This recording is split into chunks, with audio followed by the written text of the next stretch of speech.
எத்தனை பேர் இரத்தத்தை பார்க்க பயம் அல்லது விருப்பம் இல்லை? කී දෙනෙක්ද ලේ බලන්න බය එහෙම නැත්නම් අකමැති? சில நேரம் ஒரு விபத்தை பார்த்து விட்டால் සමහර වෙලාවට එක අනතුරක් දැක්කහම அந்த இரத்தத்தை பார்க்க சில பேருக்கு பயம். ඒ ලේ දැක්කහම සමහරුන්ට බයයි. ஐயோ எனக்கு ரத்தம் பார்க்க முடியாது. අයියෝ මට නම් ලේ බලන්න බෑ. ஐயோ எனக்கு தலை சுத்துது, மயக்கம் மாதிரி வருது. අයියෝ මට මේ කැරකිල්ල වගේ මේ කලන්තය වගේ එනවා. இப்படி சொல்லுவார்கள். සමහරු මෙහෙම කියනවා. Some people don't like or are afraid to see blood. Sometimes when people look at blood, it sort of causes them to be out cold. புரியுதா? சில நேரம் நமக்கு ஏதாவது ஒரு காயம் வந்து விட்டால் සමහර වෙලාවට අපිට මොකක් හරි තුවාලයක් වුණාම ரத்தம் வரல, நல்லதா போச்சு சொல்லுவோம் இல்லையா? ලේ ආපු නිසා හොඳට ගියා. එහෙම කියනවා. ආවේ නැති නිසා හොඳට ගියා. Sometimes when we encounter a wound, we are happy that it did not bleed. சில நேரம் வந்து ரத்தம் நிக்குது இல்லங்கும் போது ஐயோ ரத்தம் நிக்குதே இல்ல அப்படின்னு ஒரு பயம் வரும் இல்லையா? සමහර වෙලාවට ලේ ගලාගෙන නැති අයියෝ මේ ලේ නවතින්නේ නැහැ නේ කියලා අපිට සමහර බයක් එනවා. Sometimes we panic when blood doesn't stop, when it continues to bleed. இப்போ இந்த ரத்தம் என்பது ஒரு முக்கியமான அம்சம். මේ ලේ රුධිරය කියන්නේ ඊට වැදගත් වූ දෙයක්. இப்போ ரத்தம் என்று சொன்னால் அதிலே எத்தனையோ வகைகளே உண்டு. දැන් රුධිරය කිව්වොත් එimhe ඒකේ බොහෝ වර්ග තියෙනවා.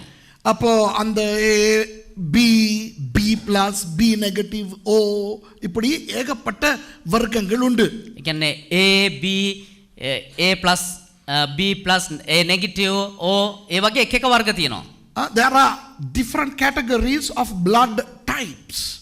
அப்போ மற்றது இந்த ரத்தம் கொடுக்கும் போது எடுக்கும் போதெல்லாம் ரத்தம் அதிகமாகி போய்விட்டால் வைத்தியர்கள் சொல்வார்கள் எங்களுக்கு இந்த வகுப்பை சேர்ந்த ரத்தம் தேவை இவருடைய உயிரை காப்பாற்றுவதற்கு என்று. සමහර වෙලාවට ලේ බොහෝ ලෙස ගලාගෙන ගිහිල්ලා තිබ්බොත් ලේ දෙද්දි කියනවා වෛද්‍යවරු අපිට මේ ලේ වර්ගය ඉතා ඉක්මනින් අවශ්‍යයි කියලා දැනුම් දීමක් කරනවා. இப்போ இன்றைக்கு நான் பேச போவது අද දවසේ මම කතා කරන්න යන්නේ இயேசுவின் ரத்தம். යේසුස් වහන්සේගේ ලේ. இயேசுவின் ரத்தத்தை பற்றி நான் சொல்லிக் கொடுக்க போகிறேன். යේසුස් වහන්සේගේ ලේ ගැන මම කියලා දෙන්න යනවා. Today I am going to talk about the blood of Jesus. How significant is the blood of Jesus and what significances have been portrayed by the shedding of the blood of Jesus. இயேசுவின் ரத்தம் என்பதன் முக்கியத்துவம் என்ன? යේසුස් වහන්සේගේ රුධිරයේ තිබෙනා වූ ඒ වැදගත්කම කුමක්ද? இயேசுவின் இரத்தத்தை அவர் சிந்தினதன் முக்கியத்துவம் என்ன? යේසුස් වහන්සේගේ ඒ රුධිරයේ ගලා හැලීමේ තිබෙනා වූ වැදගත්කම මොකක්ද? அந்த இயேசுவின் இரத்தம் எங்களுக்கு எந்த விதத்தில் தொடர்பு படுகிறது? යේසුස් වහන්සේගේ රුධිරය කන්න කොටගෙන කොයි ආකාරයෙන්ද අපිව සම්බන්ධ වෙන්නේ අපිට තියෙන වැදගත්කම මොකද්ද? இவற்றை நான் இன்றைக்கு உங்களுக்கு கொஞ்சம் தெளிவாக கற்றுக் கொடுக்க விரும்புகிறேன். මේ පිළිබඳව පැහැදිලිව අද දවසේ ඔබට උගන්වන්න කැමතියි. What is the relevance of the blood of Jesus to us Christians? Okay?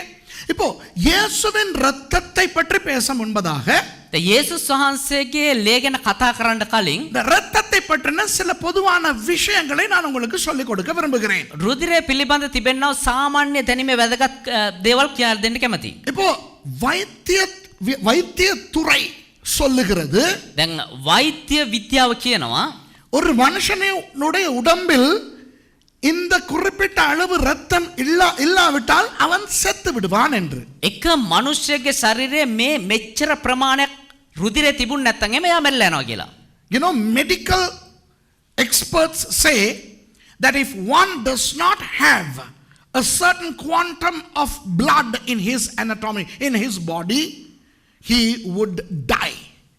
ஆகவே ஒரு மனுஷன் உயிரோடு இருப்பதற்கு ரத்தம் அவனுக்குள்ளே இருந்தே ஆக வேண்டும். එනිසා එක මනුෂ්‍ය ජීවත් වෙන්න නම් ඔහුගේ ශරීරයේ රුධිරය තියෙන්නම ඕනේ. இப்போ மனுஷனுடைய உடம்பில் உயிர் எங்கே இருக்கிறது என்று எத்தனை பேர் குழம்பிக் கொண்டிருக்கிறார்கள். நிறைய பேருக்கு தெரியாது உயிர் எங்கே இருக்கிறது என்று. දැන් මනුෂ්‍යයාගේ ශරීරය තුල ප්‍රාණය කොහෙද තියෙන්නේ කියන එක බොහෝ දෙනෙකුට හොයාගන්නත් බැරුව ඒ වගේම මේ ඒගොල්ලෝ අවුල් වෙලා කලබල වෙලා ඉන්න. ඒ කියන්නේ අවුල් වෙලා ඉන්න කොහෙද මේක තියෙන්නේ කියලා. ஆனால் வேதத்திலே பார்ப்போமா மனுஷனுடைய உயிர் எங்கே இருக்கிறது என்று? හැබැයි අපි බයිබලයේ බලමුද මනුෂ්‍යයාගේ ප්‍රාණය කොහෙද තියෙන්නේ කියලා. Now the world doesn't know, people don't know where in the body of man is his life? Okay? Now let's look at the Bible to see what the Bible says as to where a person's life is. Leviticus chapter 17 and verse 11. நான் தமிழிலே வாசிக்கிறேன். லேவியராகமம் 17ஆம் அதிகாரம் 11வது வசனம். ලේවි කතාවේ 17 වෙනි පරිච්ඡේදයේ 11 වෙනි පදය. லேவியராகமம் 17:11 சொல்லுகிறது.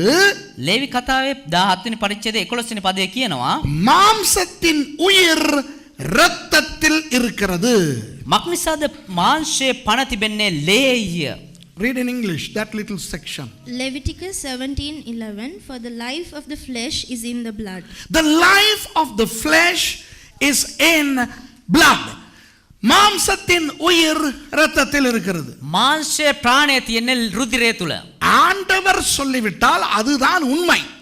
දෙවියන් වහන්සේ කිව්වා නම් ඒක තමයි ඇත්ත. ஏனென்றால் அவர்தான் மனுஷனை உண்டாக்கினவர். ඇයි කියනවනම් උන්වහන්සේ තමයි මනුෂ්‍යව නිර්මාණය කරේ. அப்புறம் வைத்தியர்கள் வந்து இருக்காது. එතකොට මේ වෛද්‍යවරයලා එහෙම වෙන්න බෑ. அது எப்படி சொல்லுவீங்க? ඒක කොහොමද කියන්නේ? கொஞ்சம் இருங்கோ. පොඩ්ඩක් ඉන්න. உண்டாக்கினவரே சொல்லுகிறார் தான் எங்கே உயிரை வைத்தேன் என்று. මැවුම් කාර්යම කියනවා උන්වහන්සේ කොහෙද ඒ ප්‍රාණය තිබ්බේ කියලා. இரத்தத்திலே. රුධිරය තුල. இதை உங்களுக்கு விளக்கப்படுத்துகிறேன். මේක ඔබට පැහැදිලි කරන්න. You know, God is the manufacturer of man.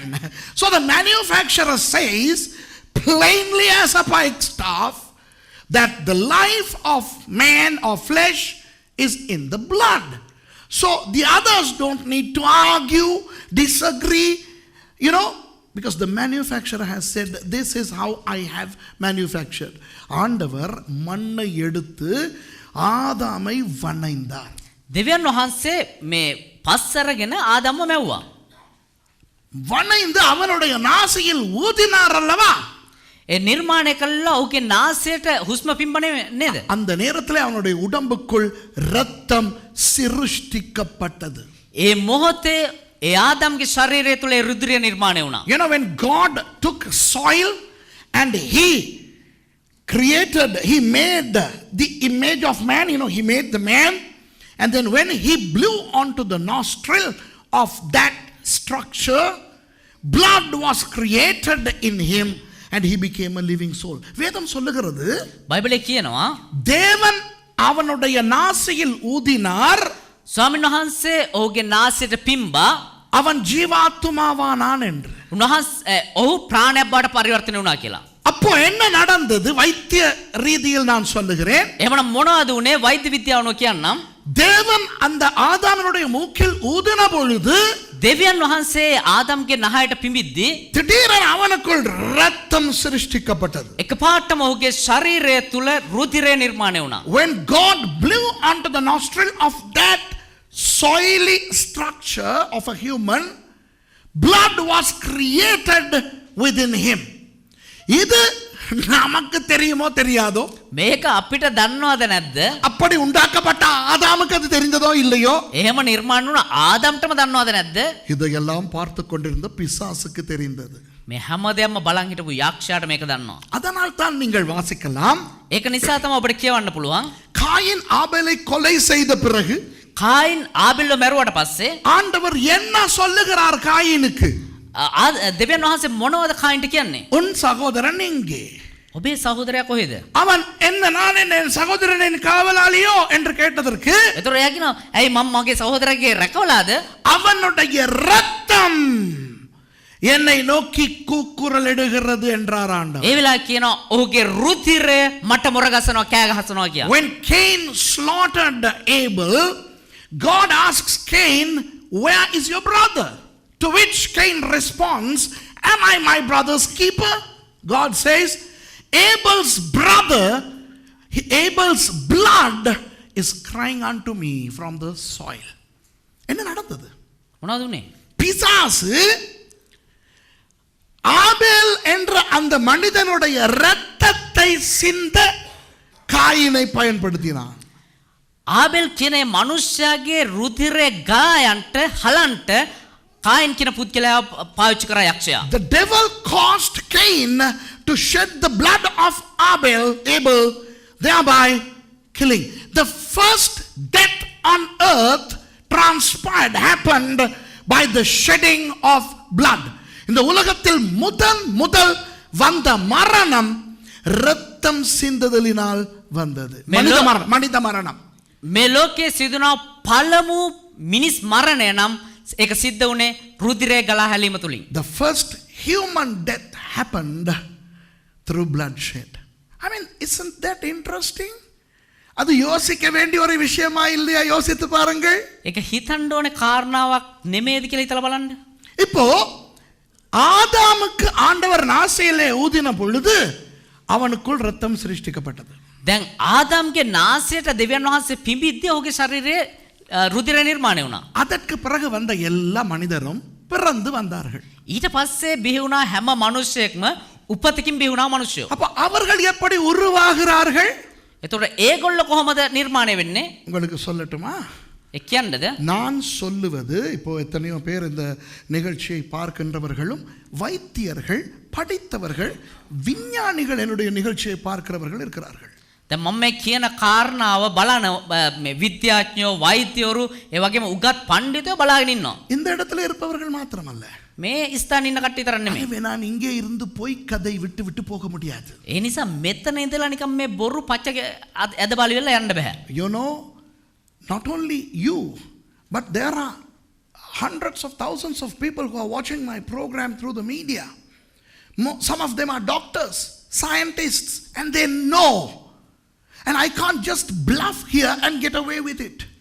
I have to say things that are substantiable medically and scientifically. நான் சொல்லும் காரியங்கள் விஞ்ஞான ரீதியாக, வைத்திய ரீதியாக உண்மையாய் இருக்க வேண்டும். මම මේ කියන කාරණා වෛද්‍ය විද්‍යාව අනුවත් ඒ වගේම විද්‍යාව අනුවත් සැබෑවක තියෙන්න ඕනේ. இப்போ ஒவ்வொரு மனிதனும் உருவாவது தாயின் கருவிலே.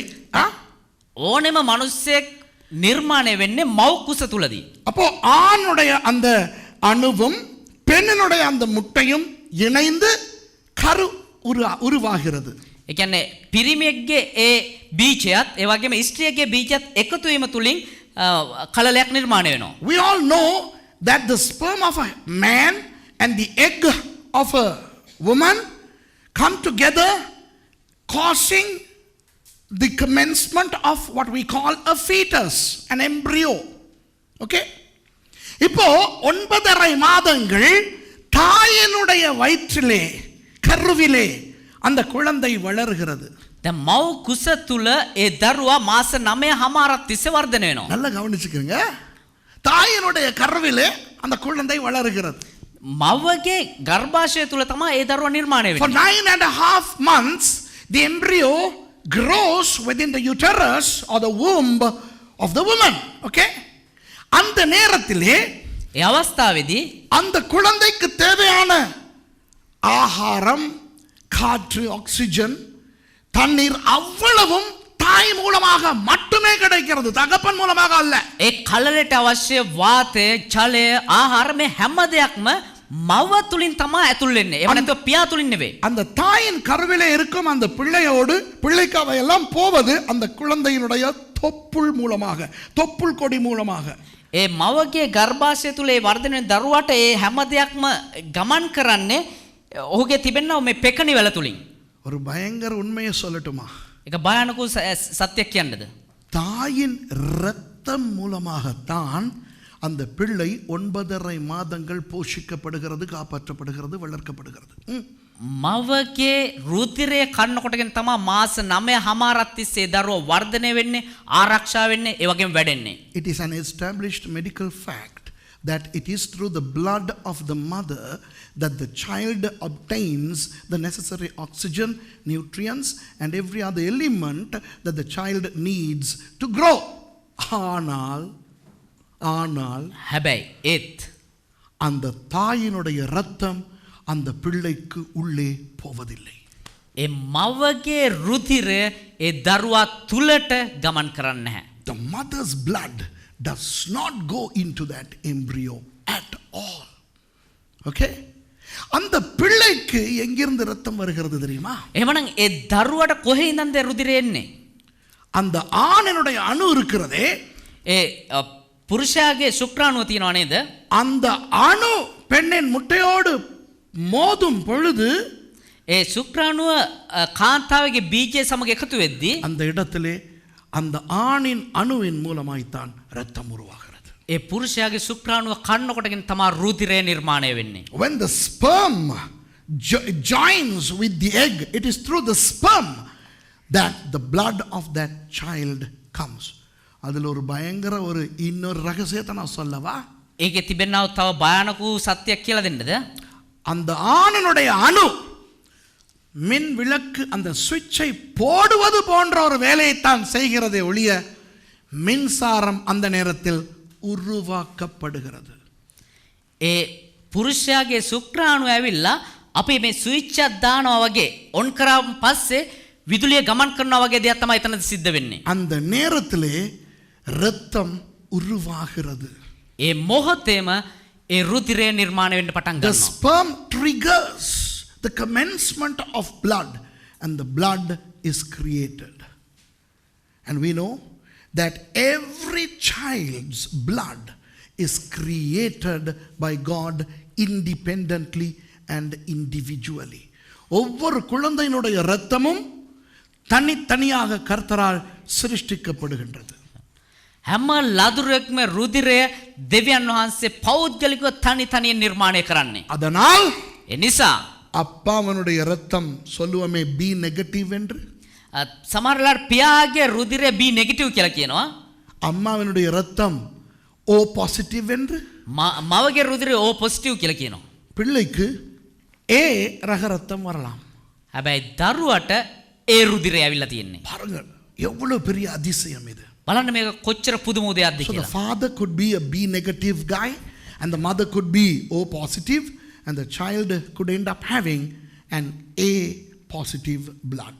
It is absolutely possible medically and scientifically. அது விஞ்ஞான ரீதியாக வைத்திய ரீதியாக உண்மை. ඒක වෛද්‍ය විද්‍යාව අනුව ඒ වගේම විද්‍යාව අනුව සැබෑ දෙයක්. ஆனால் ඒ නමුත් தகப்பன் மூலம் அது வருகின்றபடியினால் தகப்பன் பாவியாயிருந்தால் அந்த பிள்ளையும் பாவத்தில் பிறக்கிறது.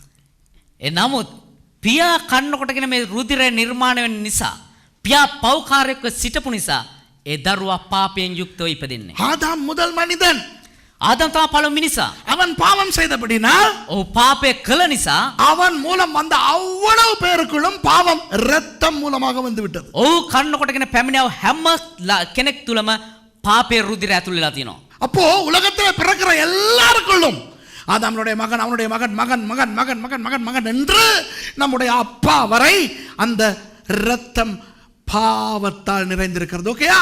එහෙමනම් ආදම්ගේ පටන් ආදම්ගේ පුතා එයාගේ පුතා එයාගේ පුතා කියලා එන අයගෙන් අපේ පියා වෙනකම්ම හැම කෙනෙක් තුලම පාපය ඇතුල් වෙලා තියෙනවා. அப்படினா நமக்குள் இருக்கிற இரத்தம் என்ன இரத்தம்? එහෙනම් අපි තුල තිබෙන රුධිරය මොන රුධිරයද? பாவ இரத்தம். පාපයේ රුධිරය. And from Adam, the sons of Adam and their sons and their sons and their sons all the way up to our father, sin has been transmitted through the blood, and therefore we were born in sin. We contain blood that is sinful. அப்போ மனுஷனுக்குள்ளே எங்கே பாவம் இருக்கிறது சொல்லுங்க? එහෙනම් මනුෂ්‍යයාගේ කොහෙද පාපය තියෙන්නේ? Where in man is sin? You look at a sinner, you look at a murderer, you look at anybody. Where in him is sin? நீங்கள் பாருங்கள், கொலைகாரர்கள், விபச்சாரக்காரர்கள், பாவிகளை பாருங்கள், அவர்களுக்குள்ளே எங்கே பாவம் இருக்கிறது? බලන්න මිනිමරු බාණ්ඩ හොරු බලන්න දූෂකව බලන්න ඒගොල්ලෝ කොහෙද පාපය ඇතුල් වෙලා තියෙන්නේ? மக்களுக்கு தெரியாதபடி நான் சொல்லுகிறார்கள் அவனுடைய இருதயம் பாவ இருதயம் என்று. මනුස්සයෙන්ට දන්නේ නැති නිසා කියන ඔහුගේ හදවතේ පාපය තියෙනවා කියලා. அவனுடைய மூளை பாவ மூளை. ඔහුගේ මොලේ පෞකාර මොලයක් කියලා කියනවා. இல்லை, නෑ. அவனுடைய இரத்தம் பாவ இரத்தம். ඔහුගේ රුධිරය පෞකාර රුධිරය. It's not man's mind, it's not man's brain, it's not man's heart which contains sin. It's man's blood that contains sin. Therefore we can say every human being is a bloody sinner. It's not a vituperative scolding term, but it's a real theological expression. ஏக சிங்களம் இந்த மேலே கேட்டுப்பேன், தமிழ்ல சிங்களத்தில் சொல்ல முடியாது, விட்டுருவோம். Okay, இப்போ வேதத்தில் ஒரு வசனம் இருக்கிறது. දැන් බයිබලයේ එක වචනයක් තියෙනවා. ரோமர் 6:23 திருப்ப வேண்டாம். රෝම 6:23 23 மனப்பாடம் பண்ணி வச்சுக்கிறீங்க. මේක කටපාඩමින් තියාගන්න. அந்த முதல் லைனையாவது மனப்பாடம் பண்ணி வச்சுக்கிறீங்க. ඒ පළවෙනි කොටස හරිය කටපාඩමින් තියාගන්න. Memorize at least the first line of Romans 6:23. The wages of sin is death. பாவத்தின் சம்பளம் மரணம். පාපයේ කුලිය නම් මරණය. அப்போ பாவத்தின் சம்பளம் ரத்தமாய் தான் இருக்க வேண்டும். அன்பானவர்களே கவனிங்க எல்லாம் கவனிங்க. එහෙමනම් පාපයේ ஆகாண்ட හොඳට අහගන්න. அப்போ ஒரு மனுஷனுக்குள்ள எங்க பாவம் இருக்குது? එහෙමනම් එක මනුෂ්‍ය තුල කොහෙද පාපය තියෙන්නේ? ரத்தத்துல. ලේවල. Hey, where in man is sin? Blood. அப்போ ஒரு மனுஷனுக்குள்ள இருக்கிற ரத்தத்தை முழுக்க எடுத்துட்டா එහෙමනම් එක මනුෂ්‍යෙක් තුල තිබෙනා වූ ඒ සම්පූර්ණ රුධිරය ගත්තනම් அவனுக்குள்ள இருக்கிற பாவம் வெளியே போயிடும். உண்மையா இல்லையா? ඔහු තුල තිබෙනා වූ ඒ පාපය නැතිලා යනවා. හරිද වැරදිද? You know, if you extract all the blood from a human being, he would become sinless. Yes? Yes. Hello, புரியுதா இல்லையா? තේරෙනවද මේක? ஒரு மனுஷனுக்குள்ள இருக்கிற ரத்தத்தை முழுக்க எடுத்து விட்டால் එක මනුෂ්‍ය තුල තිබෙනා වූ ඒ රුධිරය සම්පූර්ණයෙන්ම ගත්තනම් அவனுக்குள்ள இருக்கிற பாவம் வெளியே போய் விடுகிறது. அவ்வளவுதானே? ඔහු තුල තිබෙනා වූ ඒ පාපය එළියට යනවා. உண்மை. මේක තමයි ඇත්ත. The truth is, if you take away all the blood from somebody, that somebody becomes sinless.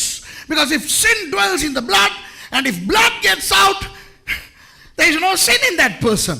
அப்போ பாவமானது இரத்தத்திலே இருக்கிறது என்றால் இரத்தம் வெளியேறிவிட்டால் அவனுக்குள்ளே பாவம் இல்லை. අන පාපය තියෙන රුධිරය තුල නම් ඔහුගේ රුධිරය එළියට දැම්මනම් ඔහු තුල පාපය නැහැ. அதனால் பாவத்தின் சம்பளம் என்ன? ඒ නිසා පාපයේ කුලිය මොකද්ද? மரணம் என்று வேதம் சொல்லுகிறது அல்லவா? මරණය කියලා බයිබලයේ කියනවද නැද්ද? ஏன் தெரியுமா? ඒ දන්නවද? ஒரு மனுஷனுக்குள்ள இருக்கிற இரத்தம் முழுக்க போய்விட்டால் அவன் செத்து விடுவான். එක මනුෂ්‍යයෙක් තිබෙනා රුධිරය සම්පූර්ණයෙන්ම එළියට ආවනම් එහෙම එළියට ගලා ගියා නම් ඔහු මරණයටපත් වෙනවා. You know why the Bible says the wages of sin is death?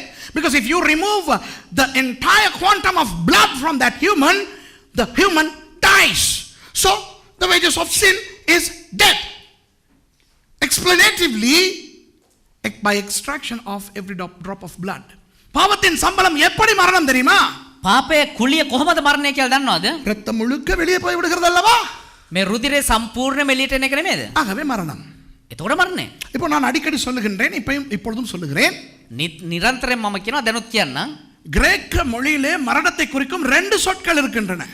Greek භාෂාවේ මරණය පිළිබඳ වචන දෙකක් තියෙනවා. Necros, thanatos. නෙක්‍රොස් තැනටොස්. There are two words in Greek that talk about death. Necros and thanatos. Necros is regular death. Necros என்பது சாதாரண மரணம். නෙක්‍රොස් කියන්නේ සාමාන්‍ය විදිහට සිද්ධ වෙන මරණය. இறந்து போயிட்டார். නැති වුණා යා. தவறி போயிட்டார். එහෙම නැත්නම් අභාවප්‍රාප්ත වුණා. කාලமாகி விட்டார். මරණයටපත් වුණා. මිය ගියා, මරණයටපත් වුණා, අභාවප්‍රාප්ත වුණා, නැති වුණා. ඒ ඔක්කොම ස්වභාවිකව මරණය ගැන සඳහන් කරන ක්‍රම. இறந்துட்டாரு, தவறி போயிட்டாரு, நித்திரை அடைஞ்சிட்டாரு, காலமாகி விட்டார். சில பேர் சொல்லுவாங்க தெய்வமாயிட்டார். இதெல்லாம் என்னது? மரணத்தை குறிக்கிற சொல். So somebody passed away, he is no more, promoted to glory. All these expressions connote necros, death. ஆனால் thanatos என்றால் என்ன தெரியுமா? හැබැයි තැනටොස් කියන්නේ මොකක්ද කියලා දන්නවද? சிதைந்து உருக்குலைந்து நசுங்கி உடம்பில் இருக்கிற ரத்தம் முழுக்க வெளியே போய் செத்து போவது. කියන්නේ තැලිලා පොඩි වෙලා අර අපි බෝම්බයකට අහුනන් පස්සේ අර කෑලි ඉස්සෙන්නේ. මම කියන්නේ ඔයා මගේ දේශනා වෙන තැන් වල අහගෙන ඇවිල්ලා ඔයා දේශනා කරන්න එපා. ඊළඟට මං කියන්න ඕනේ කොහොමද කියනවා. මම බෝම්බේ ගැන කිව්වේ නෑ. අර ඇතුලෙන් කුඩු වෙලා ගලා ඒ කියන්නේ තැලිලා ලේ ගලාගෙන යම. හරිද? இப்போ அடுத்து நான் சொல்றது அவர் சொல்றாரு. யாழ்ப்பாணத்துல கேட்டுக்கிட்டு இருந்தார் இல்லையா என் பிரசங்கத்தை. குண்டு வெடித்து சிதறும் போது ஒருவன் செத்து போவது போல. දැන් කියන්නේ. අර බෝම්බයකට අහු වෙලා කෑලි විසිරලා යනවා වගේ. You know, the thanatos death is a death that comes through crushing, bruising and shedding of every drop of blood. எல்லாரும் கவனமா கேட்டுக்கிட்டு இருக்கீங்களா? හොඳට අවධානයෙන් මේක අහගෙන අහනවද? ஆகவே பாவத்தின் சம்பளம் එනිසා පාපේ කුලිය சும்மா மரணம் அல்ல, නිකම් මරණය නෙවෙයි. உடம்பில் இருக்கிற ரத்தம் முழுக்க போய் ශරීරයේ තිබෙනා ඒ රුධිරය සම්පූර්ණයෙන්ම ගලා ගිහිල්ලා அப்பொழுது ஏற்படுகிற மரணம். ඊට පස්සේ සිදුවෙනා වූ මරණය. So wages of sin is not just any death, but death by way of eliminating the last drop of the blood in your body. ஆனால் அப்படி செத்தால் நம்மால் வாழ முடியுமா? එහෙම මැරුණා නම් එහෙම වුණා නම් අපිට ජීවත් වෙන්න පුළුවන්ද? அப்படி இரத்தம் முழுக்க போய்விட்டால் பாவம் போய்விட்டதா நாம் உயிரோட இருக்க முடியுமா? එහෙම රුධිරය සම්පූර්ණයෙන්ම කියන පාපේ නැති වෙයි. හැබැයි ජීවත් වෙන්න පුළුවන්ද? முடியாது. බෑ. அதனால் ඒ නිසා ஆண்டவர் இந்த உலகத்துக்கு மனிதனாய் பிறந்து வந்தார். දෙවියන් වහන්සේ මේ ලෝකයට මනුෂ්‍යයෙක් විදිහට ඉපදුනා. எதற்காக? මොකක් උදෙසාද? எங்கள் எல்லாருக்காகவும் அவருடைய இரத்தத்தை முழுக்க வெளியேற்றி தானடோஸ் சாவு செத்து போவதற்கு. අපි හැම කෙනෙක් උදෙසාම උන්වහන්සේගේ රුධිරය සම්පූර්ණයෙන්ම එළියට ගලා ගිහිලා තැන්ටෝස් මරණයට පත් වෙන්න. So God became man. Why? So that he could die that gruesome thanatos death and shed even the last drop of his blood on behalf of the entire humankind. அப்படி அவர் வரும் பொழுது அவருக்கு ரத்தம் வேண்டும்.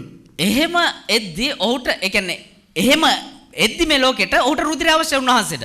அந்த ரத்தமும் பாவ ரத்தமாய் இருந்தால் ඒ රුධිරයත් පෞකාර වූ රුධිරය පෞකාර ලේ විදිහට තිබුණා නම් அப்போ அவர் பாவி.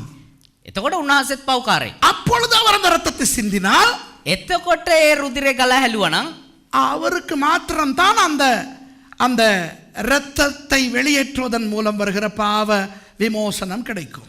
උන්වහන්සේට විතරයි එහෙමනම් ඒ රුධිරය සම්පූර්ණයෙන් ගලා හැලීම තුලින් පාපේ රහිත වෙලා ඒ තත්ත්වය ලැබෙන්නේ. You know, if he had the same kind of blood we had, which comes from man, then his shedding of blood would suffice only to himself.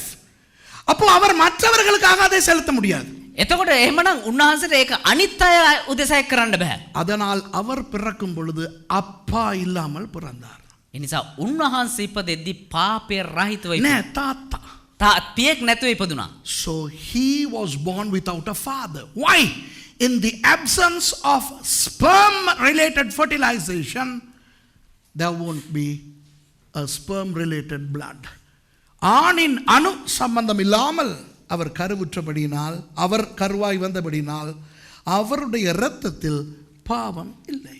පිරිමෙක්ගේ ශුක්‍රාණුක එකතුවක් නැතුව ගර්භාෂයේ ඒ කල්ලේ නිර්මාණය වුණ නිසා උන්වහන්සේගේ ශරීරය තුල පාපේ රහිතයි. அந்த ஒரு காரணத்துக்காக ඒ එක කාරණාව නිසා கன்னியின் வயிற்றில் அவர் கருவாய் வந்தார். උන්වහන්සේ කන්‍යාවක්ගේ ගර්භාෂය තුල කලලයක් වුණා. For that reason he became a fetus in the womb of a virgin.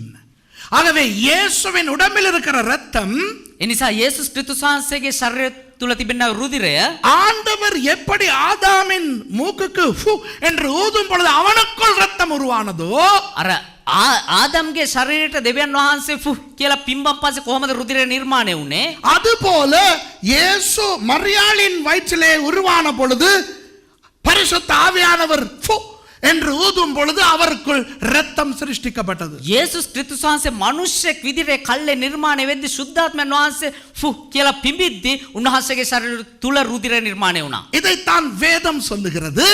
මේක නිසා තමයි බයිබලයේ කියන්නේ மரியாள் பரிசுத்த ஆவியின் மூலம் கர்ப்பமானாள் என்று. புரியுதா? මරියා සුද්ධාත්මයන් වහන්සේ කන්නකොටන ගර්භණී වුණා කියලා. Just like God blowing onto the nostrils of that image which caused him to become a living soul in Adam, when Jesus became a fetus in the womb of Mary, the Holy Spirit blew onto that fetus's nostril and he began to have blood. And that is why the Bible says that Mary, this thing came from the Holy Spirit. You know, when Mary became pregnant, it was through the Holy Spirit. இதனால் தான் இயேசுவுக்கு இன்னொரு பெயர் உண்டு. මේ නිසා තමයි යේසුස් ක්‍රිස්තුස් වහන්සේට තව නාමයක් තියෙන්නේ. ரோமர் புத்தகத்திலே இயேசுவுக்கு என்ன பெயர் கொடுக்கப்பட்டிருக்கிறது? රෝම පොතේ මොන නමද යේසුස් ක්‍රිස්තුස් වහන්සේ දීලා තියෙන්නේ? இரண்டாவது ஆதாம். දෙවනි Adam. That is why the book of Romans calls Jesus, he is the second Adam. Only Adam and Jesus had created blood. ஆதாமுக்கும் இயேசுவுக்கும் மாத்திரமே ஒரு சம்பந்தமும் இல்லாமல் இரத்தம் சிருஷ்டிக்கப்பட்டு கொடுத்தது. ආදම්ටත් යේසුස් ක්‍රිස්තුස් වහන්සේටත් කිසිම සම්බන්ධකමක් නැතුව රුධිරය නිර්මාණය වුණා. இப்ப விளங்குதா? That is why Adam and Jesus are the only two persons who had blood without any man's intervention. Okay? இப்போ வேதம் சொல்லுகிறது. இப்போ இந்த வசனத்தை வாசிப்போம். දැන් බයිබලයේ කියන අපි මේ වචනේ කියවමු. Turn to 1 Peter 1:19 and Romans 5:8 and 9. நான் வாசிக்கிறேன். 1 பேதுரு 1:19 தானமே. 1 பேதுரு 1:19 වෙනි පදය. குற்றமில்லாத மாசற்ற ஆட்டுக்குட்டியாகிய கிறிஸ்துவின் விலையேற பெற்ற இரத்தத்தினாலே மீட்கப்பட்டீர்கள் என்று அறிந்திருக்கிறீர்களே. 1 பேதுரு 1:19 වෙනි පදය කැලලක්වත් පළුද්දක්වත් නැති බැටළු පැටුගේ ලේවැනි ක්‍රිස්තුස් වහන්සේගේ අනර්ග ලේ කන්න කොටගෙන බව නුඹලා දන්නෙහුය. You don't have to say where you are reading from, just read the verse. 1 Peter 1:19. But with the precious blood of Christ, as of a lamb without blemish and without spot. Wow. ரோமர் 5ஆம் அதிகாரம் රෝම 8 වෙනි පරිච්ඡේදයේ 8 9 வாசிக்கிறேன். 5 වෙනි පරිච්ඡේදයේ 8 සහ 9 වෙනි පද කියමු. Romans chapter 5 verses 8 and 9. நாம் பாவிகளாய் இருக்கையில் கிறிஸ்து நமக்காக மரித்ததினால் தேவன் நம்மேல் வைத்த தமது அன்பை விளங்க பண்ணுகிறார். இப்படி நாம் அவருடைய இரத்தத்தினாலே நீதிமான்களாக்கப்பட்டிருக்க கோபாக்கினைக்கு நீங்களாக அவராலே நாம் ரட்சிக்கப்படுவது அதிக நிச்சயமாமே. රෝම 5:8 සහ 9 වෙනි පද. නමුත් දෙවියන් වහන්සේ අප කෙරෙහි ඇති තමන් වහන්සේගේ ප්‍රේමය පෙන්වන්නේ අප පෞකාරයන්ව සිටියදීම අප වෙනුවට ක්‍රිස්තුස් වහන්සේගේ මරණය විඳීමෙන්ය. එබැවින් ඊටත් වඩා ක්‍රිස්තුස් වහන්සේගේ ලේ කන්න කොටගෙන ධර්මිෂ්ඨ කරනු ලැබුව අපි උන්වහන්සේ කන්න කොටගෙන දෙවියන් වහන්සේගේ උදහසෙන් ගලවනු ලබන්නෙමුව. Romans 5, just read verse 9. Much more then, being now justified by his blood, we shall be saved from wrath through him. இப்போ என்ன சொல்லப்பட்டிருக்கிறது? දැන් මොනවද කියලා තියෙන්නේ? இயேசுவின் இரத்தத்தினாலே යේසුස් ක්‍රිස්තුස් වහන්සේ ලේ කන්න කොටගෙන நீதிமான்களாக்கப்பட்டிருக்கிறோம், ධර්මිෂ්ඨ කරලා තියෙනවා, ரட்சிக்கப்பட்டிருக்கிறோம். ගැලවීමට ලබා තියෙනවා. Through the blood of Jesus we are made righteous, we are saved. Okay, what is being made righteous? நீதிமான்களாக்கப்படுதல் என்றால் என்ன? ධර්මිෂ්ඨ කරනු ලැබුවා කියන්නේ මොකද්ද? தேவனோடு சரியான உறவு மறுபடி நமக்கு கிடைத்திருக்கிறது. දෙවියන් වහන්සේත් එක්ක හරි වූ සම්බන්ධතාවය නැවත අපිට ලැබිලා තියෙනවා. Being righteous is to having been restored the relationship with God. ரட்சிக்கப்படுவது என்பது நரகத்துக்கு தப்பி பரலோகத்துக்கு போவது. ගැලවීම ලැබලා තියෙනවා කියන්නේ අපාය එහෙම නැත්නම් නරකාදී මිදිලා ස්වර්ගයට යෑම. To be saved means to be saved from hell and ending up in heaven. அப்போ இயேசுவின் இரத்தம் மூலம் தான் நமக்கு அந்த ரட்சிப்பு கிடைத்திருக்கிறது. එහෙනම් යේසුස් ක්‍රිස්තුස් වහන්සේගේ ලේ කන්න කොටගෙන තමයි අපිට මේ ගැලවීම ලැබිලා තියෙන්නේ. கவனிங்கள், நமக்காக அவருடைய உடம்பில் இருக்கிற ஒவ்வொரு துளி இரத்தமும் வெளியே போனபடியினால் நாம் ரட்சிக்கப்பட்டோம்.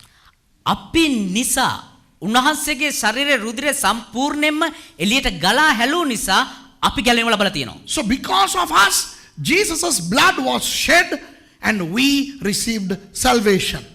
இப்போ பழைய ஏற்பாட்டில் ஒரு வசனத்தை நான் உங்களுக்கு வாசிக்க விரும்புகிறேன். ஒரு அடையாள வசனம். දැන් පන්න ගිසුමේ එක වචනයක් ඔබට කියවන්න කැමති. ඒක ඉතා සංකේතාත්මක වූ වචනයක්. You know, today I am using a lot of scriptures. இன்றைக்கு நிறைய வசனங்களை கொடுக்கிறேன். இது ஹோமிலெட்டிக்ஸ்க்கு பிரசங்கத்துக்கு சரியில்லாத ஒன்று. ඒ කියන්නේ අද බොහෝ වචන තියෙනවා මේක දේශනාවකට හරියන්නේ නැද්ද? என்னுடைய பிரசங்கத்தை கேட்டுக்கொண்டிருக்கின்ற பாஸ்டர்ஸ்மார் தேவதாசගේ වචන අසන්නව දේවදාසෙනි பிரசங்கம் பண்ணும்போது நிறைய பைபிள் வசனம் கொடுத்துக்கிட்டே போக கூடாது. දේශනා කරද්දී බොහෝ බයිබල් පද දීගෙනම ඉන්න එපා. அது வேத பிரசங்கவியலுக்கு முரணானது, ஜனங்களுக்கு அது ஒத்து வராது. ඒක දේව වචනය ඒක ලස්සන නැහැ. ඒ වගේ මිනිස්සුන්ටත් ඒක හරි අපහසුයි. To the pastors who are watching, preachers who are watching me, I am telling you, it is a homiletical misdemeanor to use a lot of scripture verses. You would switch people off. So today I am switching people off. இன்றைக்கு நான் ஜனங்களை குழப்பிக்கொண்டிருக்க நிறைய வசனம் வாசிச்சு லேவியராகமம் 16:14 வாசிக்கிறேன். Levi கதாவ 10:14, Leviticus 16:14. அந்த ஆசாரியன் என்ன செய்ய வேண்டும் என்று சொல்லப்பட்டிருக்கிறது. ඒ පූජකයෝ මොනවද කරන්න ඕනේ කියලා කියලා තියෙනවා එතන. பின்பு காளையின் இரத்தத்திலே கொஞ்சம் எடுத்து கீழ்ப்புறமாக நின்று தன் விரலினால் கிருபாசனத்தின் மேல் தெளித்து அந்த இரத்தத்தில் கொஞ்சம் எடுத்து கிருபாசனத்துக்கு முன்பதாக நல்ல கவனிங்க 7 தரம் தன் விரலினால் தெளிக்க கடவன். තවද ඔහු ගොනාගේ ලේන් ස්වල්පයක් ගෙන තමාගේ ඇඟිල්ලෙන් කරුණාසනයේ නැගෙන ඉර පැත්තේ ඉසින්නේය. ඔහු කරුණාසනයේ ඉදිරියේ තමාගේ ඇඟිල්ලෙන් ඒ ලේ 7 වරක් ඉසිය යුතුය. Read it. And he shall take of the blood of the bullock and sprinkle it with his finger upon the mercy seat eastward, and before the mercy seat shall he sprinkle of the blood with his finger 7 times. கவனிங்க. අවධානය යොමු කරන්න. எத்தனை தடவை அந்த ஆசாரியன் இரத்தத்தை தெளிக்க வேண்டுமாம்? ඒ පූජකයෝ කී සැරයක් ඒ ලේ රුධිරය ඉසින්න ඕනේද? சொல்லுங்க. කියන්න. How many times should the priest sprinkle the blood? 7 times. 7 සැරයක්. இது என்ன? මේක මොකද්ද? இயேசுவின் இரத்தம் சிந்துதலுக்கு இது ஒரு அடையாளம். යේසුස් ක්‍රිස්තුස් වහන්සේගේ රුධිරය ගලා හැලීමට මේක එක සලකුණක්. This is a symbolic prophecy for the shedding of Jesus' blood. இயேசுவின் இரத்தம் 7 இடங்களில் சிந்தப்பட்டது. යේසුස් ක්‍රිස්තුස් වහන්සේගේ රුධිරය ස්ථාන 7කින් ගලා ගියා. முதலாவது පළමු කොට கெத்சமனேயிலே அவருடைய வியர்வை இரத்தத்தின் பெருந்துளிகளாய் விழுந்தன. ගෙත්සෙමන උයනේදී උන්වහන්සේගේ රුධිරය දහඩියත් එක්ක එකතු වෙලා ගලා ගියා. Jesus shed blood 7 times within the process of his crucifixion. Number 1, he sweat blood in the garden of Gethsemane. இரண்டாவது දෙවනුවට காய்பாவின் அரண்மனையிலே அடித்து விசாரிக்கப்படும் பொழுது இரத்தம் சிந்தினார். කායිපස්ගේ ඒ නිවසේදී යේසුස් ක්‍රිස්තුස් වහන්සේට ගහලා ප්‍රශ්න කරද්දී උන්වහන්සේගේ රුධිරය ගලා ගියා. Second, when they questioned him in the palace of Caiaphas, he was beaten and flogged where he shed blood. மூன்றாவது තුන්වනුව பிலாத்துவின் அரண்மனையிலே 39 தரம் வாரினால் அடிக்கப்பட்டு இரத்தம் சிந்தினார். පිලාත්ගේ මාලිගාවේදී යේසුස් ක්‍රිස්තුස් වහන්සේට 39 වතාවක් කසෙන් ගහද්දී උන්වහන්සේගේ රුධිරය ගලා ගියා. Third, in the Pilate's palace, he was lashed 39 stripes where he shed blood. அடுத்து அவருடைய தலையிலே முள்முடி சூட்டும் பொழுது இரத்தம் சிந்தினார். நாலாவது ඊළඟට උන්වහන්සේගේ හිසට ඒ කටුවට උන්න දමද්දී රුධිරය ගලා ගියා. Fourth, when they crowned him with a thorny crown, he shed blood. ஐந்தாவது அவருடைய கைகளில் ஆணை அடிக்கும் பொழுது இரத்தம் சிந்தினார். පස්වෙනුව උන්වහන්සේගේ දෑත් වලට ඇන ගහද්දී රුධිරය ගලා ගියා. Number 5, he shed blood when they pierced the nail through his hand. ஆறாவது அவருடைய கால்களில் ஆணை அறையும் பொழுது இரத்தம் சிந்தினார். 6 වෙනුවට උන්වහන්සේගේ දෙපා වලට ඇන ගහද්දී රුධිරය ගලා ගියා. Number 6, he shed blood when they plunged that nail onto his feet. ஏழாவது கடைசி 7 වෙනුවට අවසාන වතාවට அவர் இறந்து விட்டாரா இல்லையா என்று உறுதிப்படுத்த போர்ச்சேவகன் விலாவிலே குத்தும் பொழுது கடைசி துளி இரத்தம் தண்ணீரோடு வெளியே வந்தது. උන්වහන්සේ මිය ගියාද නැද්ද කියලා හරියටම ඒක සහතික කරගන්න ඒ යුද බටේකල් උන්වහන්සේගේ ඇලයට අනිද්දී අන්තිම රුධිරය ගලා ගියා. Finally, the 7th instant was when the Roman soldier pierced the side of Jesus to confirm that he was dead. Blood, the last drop of blood came out with water. பாத்தீங்களா 7 இடங்களில் அவர் இரத்தம் சிந்தினார். දැකලා සත් තැනකින් උන්වහන්සේගේ රුධිරය ගලා ගියා. வேதத்திலே இலக்கங்கள் ரொம்ப முக்கியமானவை. බයිබලයේ ඉලක්කම් ඉතා වැදගත්. 7 என்பது பரிபூரணத்தை குறிக்கும். 7 කියන්නේ සම්පූර්ණත්වය පෙන්වනවා. Number 7 in the Bible symbolically connotes perfection. Number 1 is God. ஒன்று தேவன். 1 කියන්නේ දෙවියන් වහන්සේ. கவனிங்க, ஒன்று என்னது? தேவன். 1 කියන්නේ මොකද්ද? දෙවියන් වහන්සේ. 2 பிரிவினை. 2 බෙදීම. 3 உயிர்த்தெழுதல். 3 නැවත නැගිටීම. 4 இயேசு. 4 යේසුස් වහන්සේ. 5 தேவ வல்லமை. 5 දෙවියන් වහන්සේගේ බලය, දේව බලය.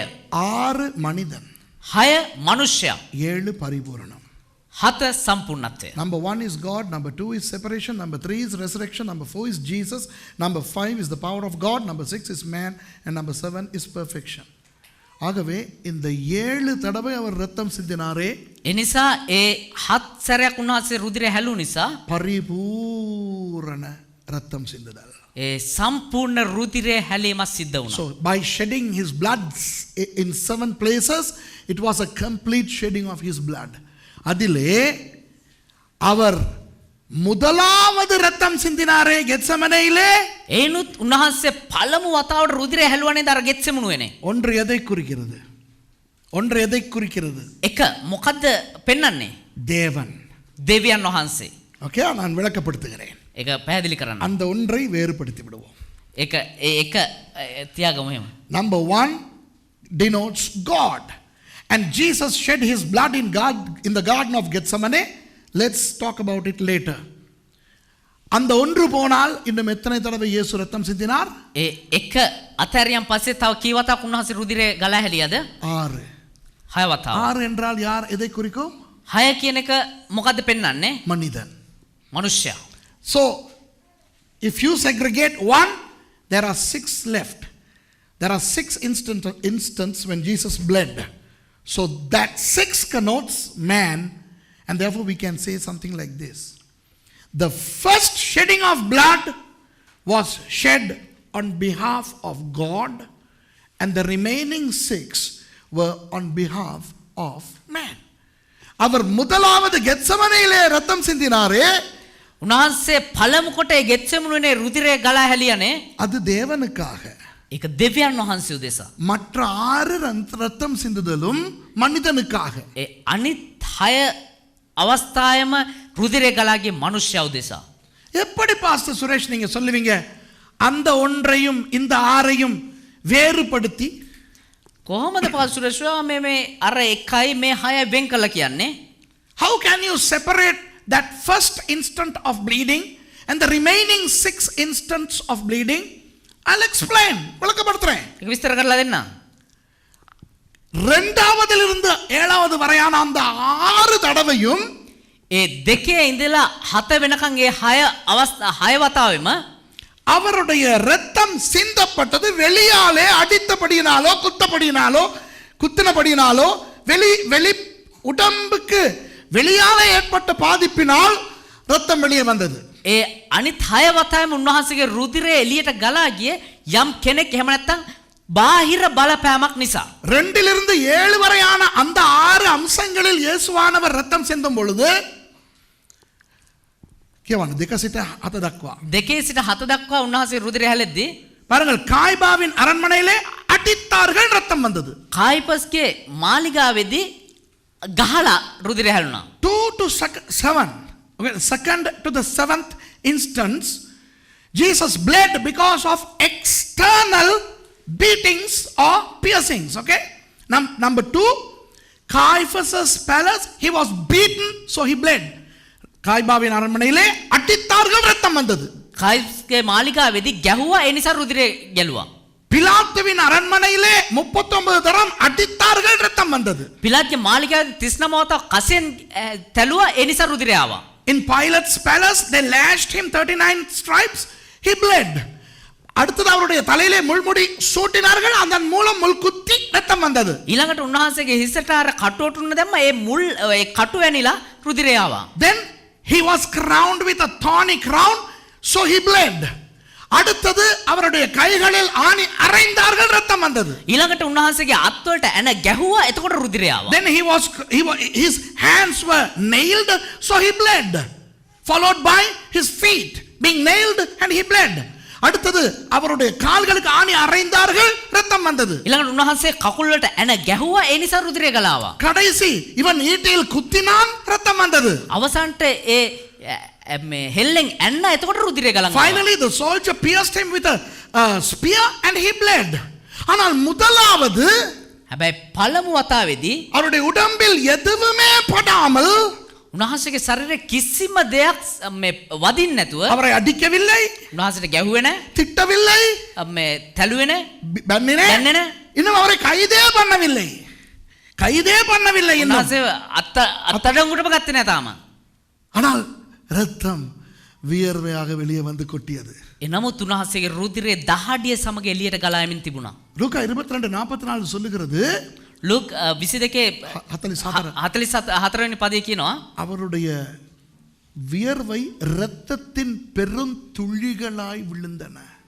උන්වහන්සේගේ රුධිරය දහඩිය සමග මහත් බින්දුසේ බිම වැටුණා කියලා. You know, Luke 22:44 says that even before he was arrested, before he was flogged, before he was beaten, he bled sweat, so that the blood were great drops of blood. புரியுதா அந்த வித்தியாசம்?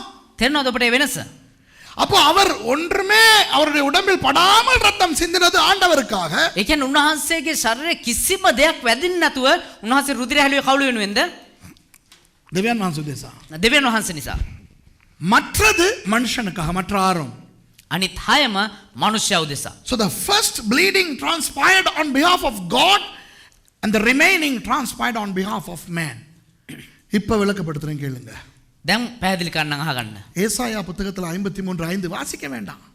යෙසායා 53:5 அது புதிய ஏற்பாட்டிலே 1 பேதுரு 2:24 சொல்லப்பட்டிருக்கிறது. ඒක අලුත් කිව්ස්ම 1 පේත්‍රුස් 2:24 කියනවා. Isaiah 53:5 and 1 Peter 2:24, by his stripes we were healed. அவருடைய தழும்புகளால் சுகமானோம். උන්වහන්සේගේ තුවාල වලින් අපට සුවය තියෙනවා. උන්වහන්සේගේ තුවාල වලින් අපට ඒත් විශේෂයෙන් කියලා තියෙනවා, උන්වහන්සේගේ කසපාරවල් වලින් අපට සුවය තියෙනවා කියලා. அவருடைய அந்த சாட்டை தழும்புகளை தான் குறிக்கும். You know, it connotes the 39 stripes that he received. உங்களுக்கு மருத்துவத்திலே ஒரு ரகசியத்தை சொல்லிக் கொடுக்கவா? වෛද්‍ය විද්‍යාවේ තියෙන එක රහසක් කියලා දෙන්නද? Shall I unravel a medical mystery? Okay, நீங்க எல்லாம் டாக்டர்ஸ் இல்ல. ඔබ කවුරුත් මේ වෛද්‍යවරු නෙවෙයි. ஆனா இந்த நிகழ்ச்சியை பார்க்கறாங்க டாக்டர்ஸ். හැබැයි මේ වැඩසටහන බලන වෛද්‍යවරු. நீங்க எல்லாம் விஞ்ஞானிகள் இல்ல. ඔබ කවුරුත් විද්‍යාඥයෝ නෙමෙයි. ஆனா இந்த நிகழ்ச்சியை விஞ்ஞானிகள் பார்க்கறாங்க. හැබැයි මේ වැඩසටහන විද්‍යාඥයෝ බලනවා. ஆகவே உங்களுக்கு தெரிஞ்சிருந்தா சரி. නිසා ඔබ දන්නවා නම් හරි. தெரியாதவங்க கொஞ்சம் தேடி பாருங்க சுரேஷ் சொல்றது உண்மையான்ட்டு. දන්නේ නැතේ පොඩ්ඩක් හොයලා බලන්න මේ සුරේෂ් කියන දේ ඇත්තද කියලා. You are not doctors, you are not scientists, but my program is viewed by doctors and scientists. So if you know what I'm talking about, then fine. If you don't know, investigate and see if Suresh is telling you the truth. உலகத்துல எத்தனை வியாதிகளோ இருக்கு இல்லையா? ஆயிரக்கணக்கான வியாதிகள் இருக்கு இல்லையா? ලෝකෙ කොච්චර රෝග තියෙනවද දන්නවද? දහස් ගණන් රෝග තියෙනවා. இருக்கு இல்லையா? அவ்வளவு வியாதிகளையும் வைத்திய விஞ்ஞானம் வகுப்புகளாக பிரிக்கிறது. ඒ තිබෙනව හැම රෝගයක්ම වෛද්‍ය විද්‍යානුව එක එක කොටස් වලට වෙන් කරලා තියෙනවා.